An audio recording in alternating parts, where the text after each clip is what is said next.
Bom, gente, nessa aula continuamos a conversar sobre carência para obtenção dos benefícios. Estamos, examinando as disposições do Regulamento da Previdência e em seguida estaremos examinando as disposições da Instrução Normativa número 45. No artigo 27A do Regulamento, nós encontramos uma disposição que já havíamos examinado na Lei 8.213. Se uma pessoa, ela para de trabalhar, por exemplo, e para de contribuir, tá? Ela vai entrar no chamado período de manutenção. Só que esse período de manutenção ele não dura para sempre. No período de manutenção, a pessoa mantém todos os direitos inerentes à qualidade segurada. Vocês lembram disso de aulas anteriores. Adoece, tem direito ao auxílio-doença, tá? A pessoa vem a falecer, a família tem direito à pensão por morte, o dependente tem direito à pensão por morte, não é? Então, nesse período de manutenção, são mantidos os direitos inerentes à qualidade segurada. Só que esse período, ele não dura para sempre. Quando esse período termina, tá? 12 meses se passaram de período de manutenção.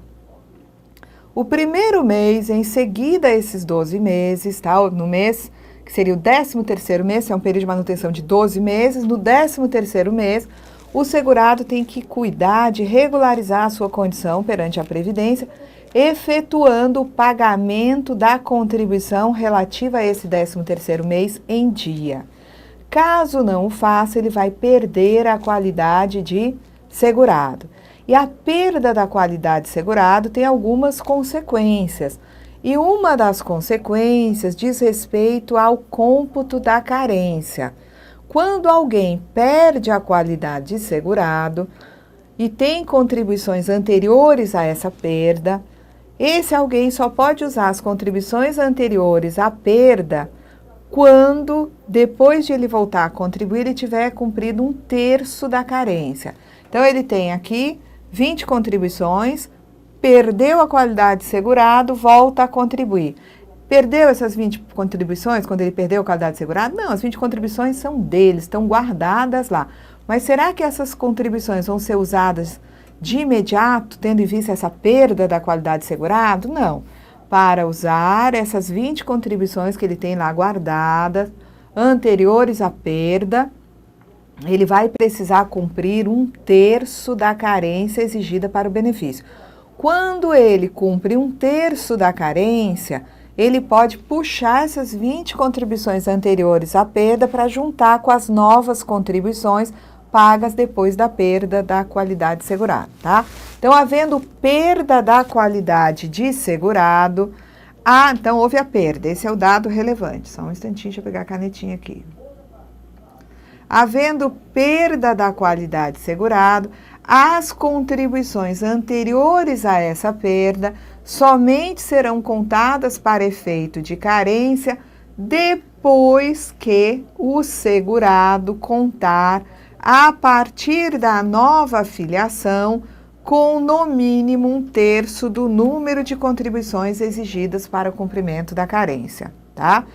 E se aplica isso, inclusive, a um segurado oriundo de regime próprio de previdência, que venha se filiar ao regime geral após, os prazos de manutenção. Se o segurado, que é hoje do regime geral, mas ele veio de um regime próprio, nessa transição entre o regime próprio e o regime geral, ele perdeu a qualidade de segurado, ele só poderá utilizar as contribuições que ele pagou lá para o regime próprio depois que ele tiver pago 1/3 das contribuições exigidas para carência no regime geral, ok? Então, aqui, vejam bem, as pessoas, elas mudam as suas atividades, seus trabalhos. Então, o indivíduo é servidor, depois deixa de ser servidor, vai atuar na iniciativa privada, tá? Temos também situações onde um ente, ele tinha instituído o regime próprio por lei, depois ele extingue esse regime próprio por lei, voltando os segurados, aqueles servidores a serem, na verdade, os servidores eram amparados por regime próprio até o momento que ele existia. Aí eles voltam, depois de extinto o regime próprio, para o regime geral, tá? Então, nessa transição de próprio para geral, se houve uma interrupção, tá? No sentido de o indivíduo não exercer mais atividade, ele pediu exoneração do cargo, ele não exerceu atividade durante um período longo que determinou a perda da qualidade de segurado, ele vai ter que cumprir 1/3 da carência para poder usar suas contribuições antigas lá do momento anterior à perda, tá? O período de carência, segundo o regulamento, no caso de empregado e avulso, vocês já sabem, a carência é contada a partir da data da filiação ao regime geral. Para o empregado doméstico, asterisco para ele, viu, gente, que nós vamos conversar muito sobre ele na instrução normativa, tá? Contribuinte individual, tá? Observado o disposto no parágrafo 4º do artigo 26. Então, atenção. Empregado doméstico, tem ressalvas. Contribuinte individual, tem ressalvas. Uma nós acabamos de ver, que é o seguinte. Contribuinte individual, nós temos dois tipos. O individual por conta própria e o individual que presta serviços à empresa. Tá? Entre outras hipóteses, vamos pensar nessa forma de dividir os contribuintes individuais. Então, quem é o contribuinte individual que presta serviço à empresa? É o sócio, gerente, é o diretor, não o empregado.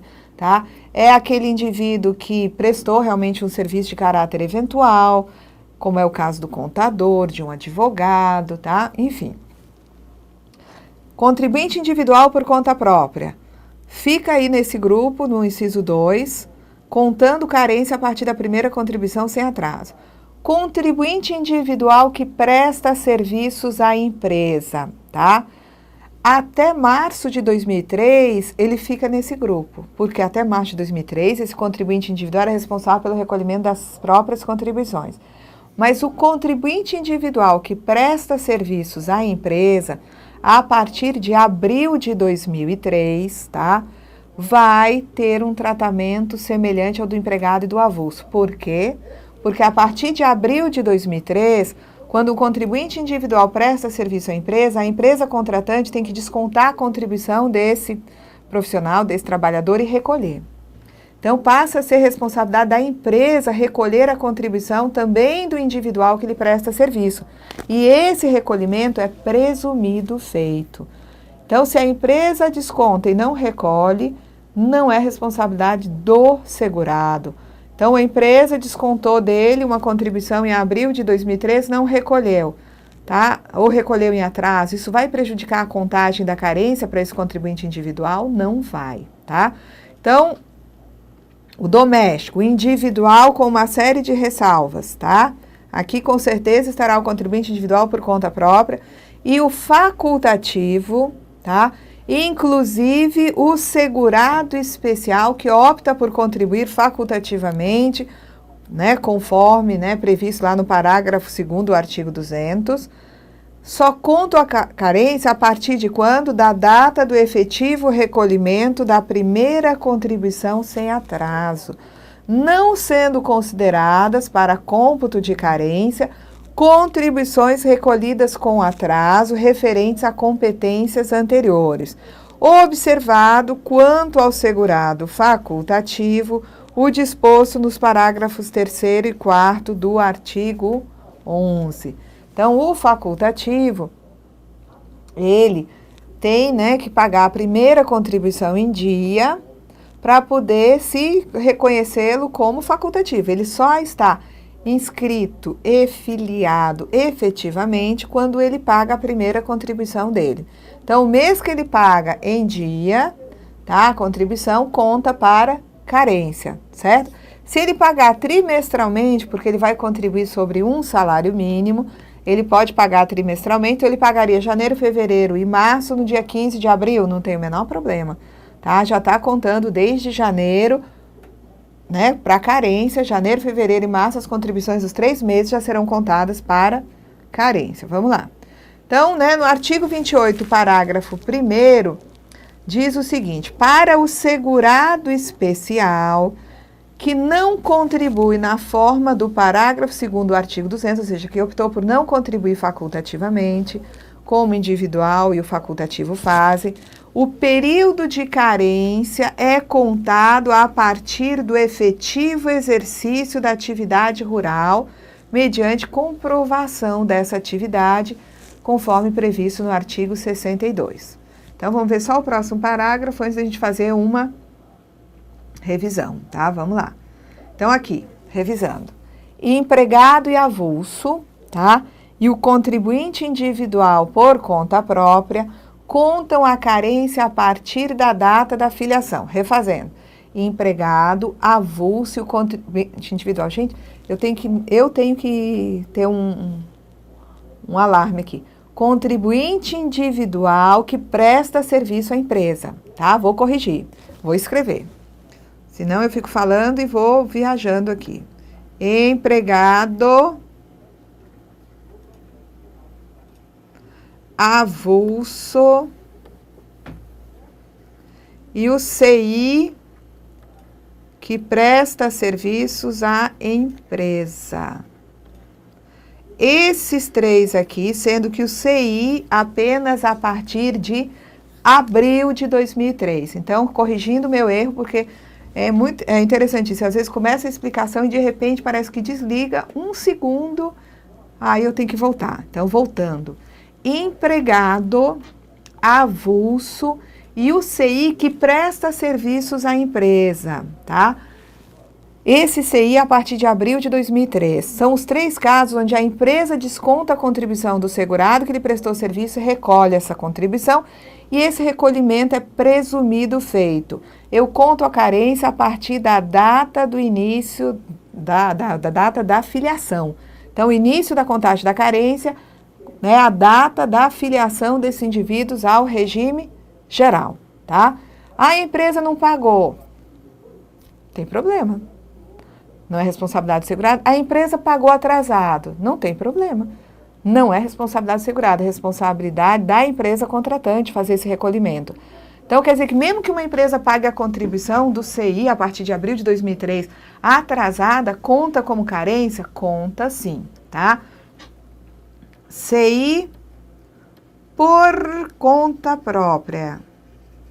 CI por conta própria. Sempre. O CI que prestava serviços à empresa, que prestou serviço à empresa até abril de 2003, eu deveria colocar aqui junto com o CI por conta própria, porque naquela época ele era responsável pelo recolhimento de sua contribuição. O facultativo. O segurado especial que optou por contribuir como fazem o CI e o facultativo, tá? E o empregado doméstico.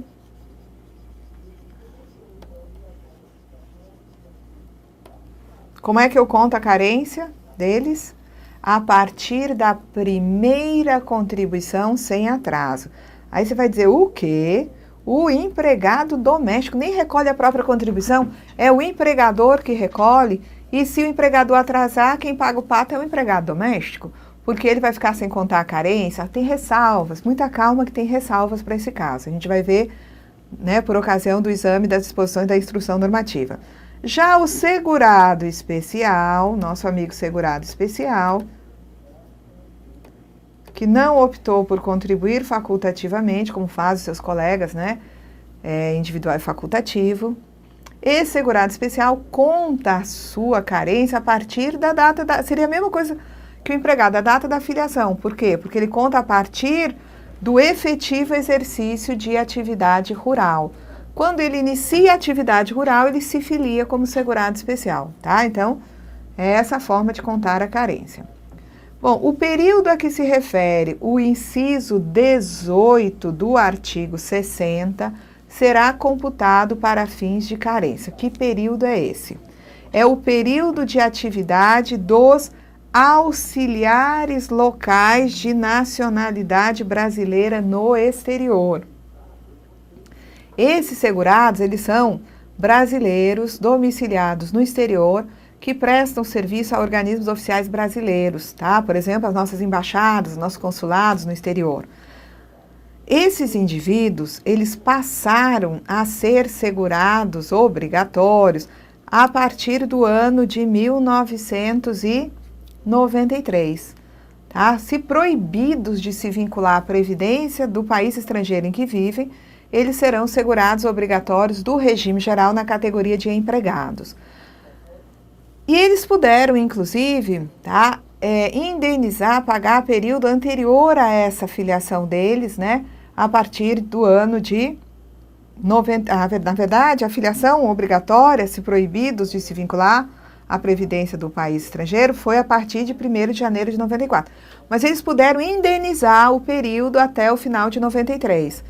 se eles já estavam trabalhando para as nossas embaixadas lá no exterior, na condição de auxiliares locais, até 93, eles puderam também, né, pagar esse período, indenizar. Inclusive foi criada uma forma de cálculo dessa indenização, com juro e multa particularizados na época, né, que acabou atendendo a eles e a outros segurados, mas enfim, o que acontece é que eles podem indenizar esse período, e esse período indenizado, pago, portanto, depois, né, não foi pago mês a mês, indeniza-se o período todo e se conta como tempo de contribuição e também como carência.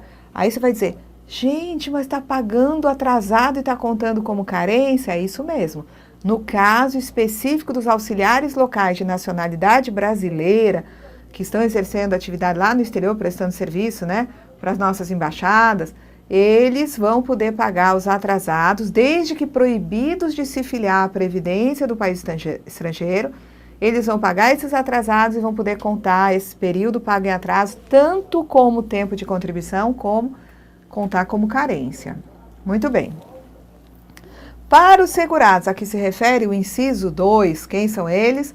Contribuinte individual, tá? Por conta própria.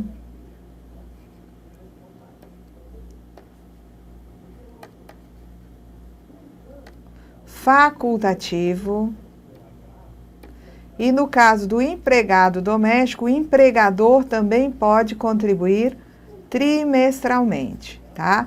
Então, no que diz respeito à contribuição de segurados pertencentes a essas 3 categorias, se ela é uma contribuição sobre uma base de salário mínimo, é possível que essa contribuição seja recolhida trimestralmente.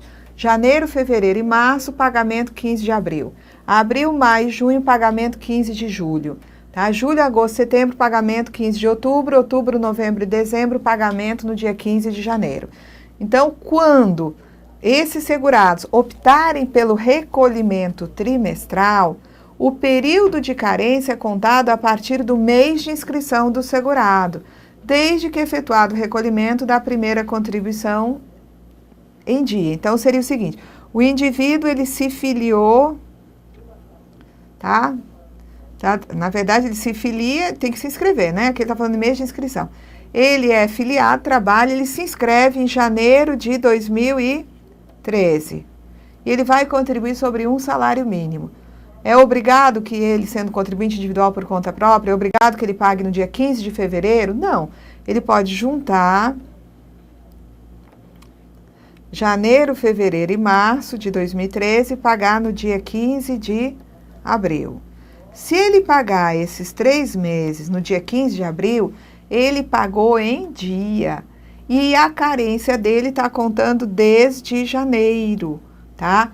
Porque ele se inscreveu em janeiro e cuidou de pagar, né, em dia, de forma trimestral, mas no prazo, as contribuições de janeiro, fevereiro e março, pagou em 15 de abril. Conta a carência a partir de janeiro.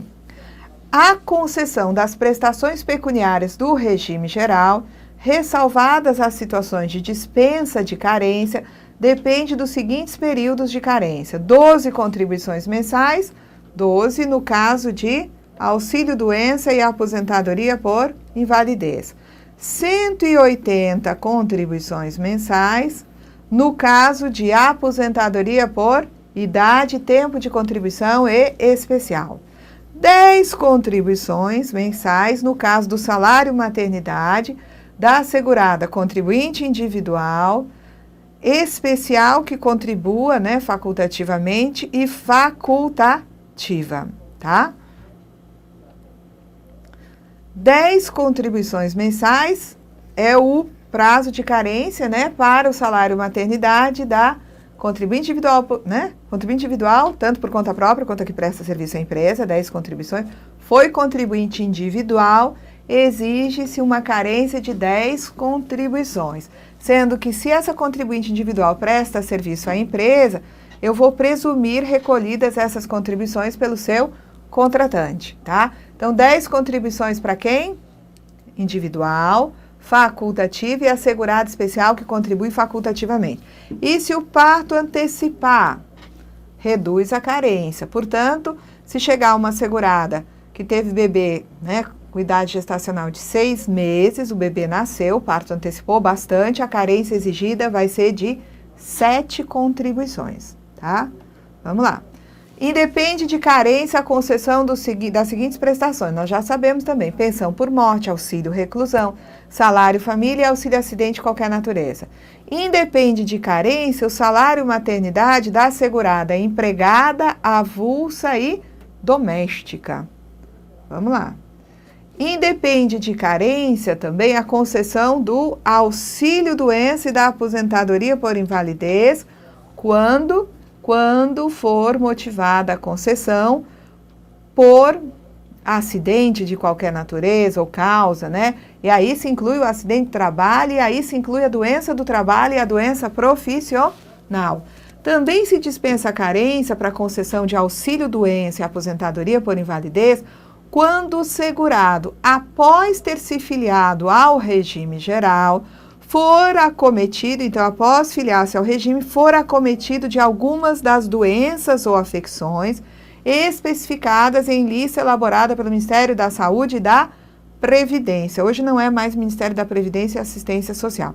Essa lista, tá, ela é elaborada e ela é revisada a cada 3 anos, como dissemos, de acordo com critérios de estigma, deformação, mutilação, deficiência ou outro fator que lhe confira especificidade e gravidade que mereçam tratamento particularizado. O que é o acidente de qualquer natureza ou causa? Nós já vimos na outra aula quando comparamos com o acidente de trabalho.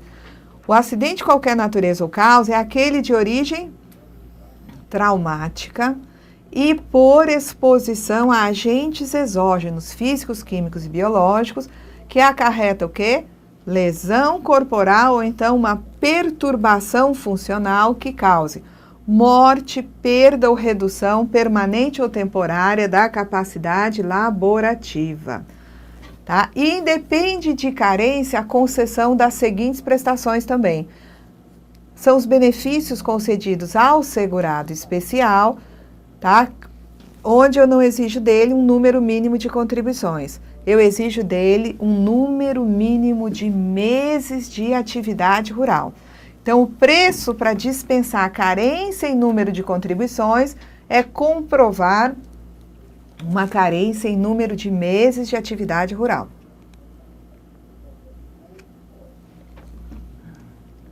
Então, a aposentadoria por idade ou por invalidez, auxílio doença, auxílio reclusão, pensão por morte, aos segurados especiais, não se exige carência desde que comprovem comprovem o exercício de atividade rural no período imediatamente anterior ao requerimento do benefício, ainda que de forma descontínua, em um período igual ao número de meses correspondentes à carência do benefício requerido. Também não se exige a carência para a reabilitação profissional e nós vimos na lei que não se exige carência também para o serviço social. E vamos iniciar aqui o exame das disposições da Instrução Normativa número 45. Então, carência, de novo, aqui é apresentada, não poderia ser diferente, como o tempo correspondente ao número mínimo de contribuições indispensáveis para que o segurado ou dependente faça jus ao benefício. É interessante que ele apresenta aí um número mínimo de contribuições para o segurado ou dependente obterem um benefício, mas a gente sabe que benefício, quando é para dependente, é pensão por morte ou auxílio reclusão. E nenhum dos dois exige carência, tá? Então, o segurado pode iniciar trabalho hoje, ele se acidenta e morre, e a família tem a pensão por morte. Não tem carência para benefícios destinados a dependentes, tá? Então, vamos aqui, considerados a partir do transcurso do primeiro dia dos meses de suas competências, observando que um dia de trabalho no mês vale como contribuição para aquele mês para qualquer categoria de segurado, ok? Aí tem uma ressalva no artigo 148 que a gente já chega nele. Muito bem, a carência exigida para a concessão dos benefícios devidos pela Previdência Social será sempre aquela prevista na legislação vigente, na data em que o interessado tiver implementado todas as condições. Tá? Mesmo que após essa data venha a perder a qualidade de segurado. Então é muito importante aqui vocês lembrarem o seguinte: a carência, tá? Para obtenção do benefício é sempre aquela exigida na lei na data da implementação das condições e não a carência da data do pedido. Por exemplo, vou arranjar aqui um cantinho. Quando da aprovação aqui, né, da publicação da Lei 8.213 de 91, o que acontece? A carência para a aposentadoria por idade era de 60 contribuições, passou a ser de 180 contribuições. Se alguém completou, vamos dizer que eu tenha um segurado que completou 65 anos de idade aqui. Mas ele só requer o benefício aqui. Qual é a carência que vale para ele? 60. Porque o momento da implementação dos benefícios foi esse, e essa era a carência exigida na lei quando ele implementou as condições para se aposentar por idade. Então, a carência exigida para a concessão dos benefícios, tá, será sempre aquela prevista na legislação vigente na data em que o interessado tenha implementado todas as condições para a concessão. Mesmo que após essa data ele venha a perder a qualidade de segurado, ok? Então, se o indivíduo perder a qualidade de segurado, mas ele, né, antes dessa perda, ele já tenha implementado as condições para a obtenção do benefício, só não fez requerer, não tem problema nenhum. Ele vai ter, tá, a aplicação do período de carência previsto no momento em que ele atingiu os requisitos para a obtenção do benefício. Vamos lá. Bom, então aqui é o início da instrução normativa número 45 que nós vimos. Vamos dar continuidade à instrução normativa na nossa próxima aula, de acordo? Então, na próxima aula ainda estaremos conversando sobre carência, porque as disposições da instrução normativa são longas e merecem que a gente examine com detalhes, tá certo? Até lá, gente!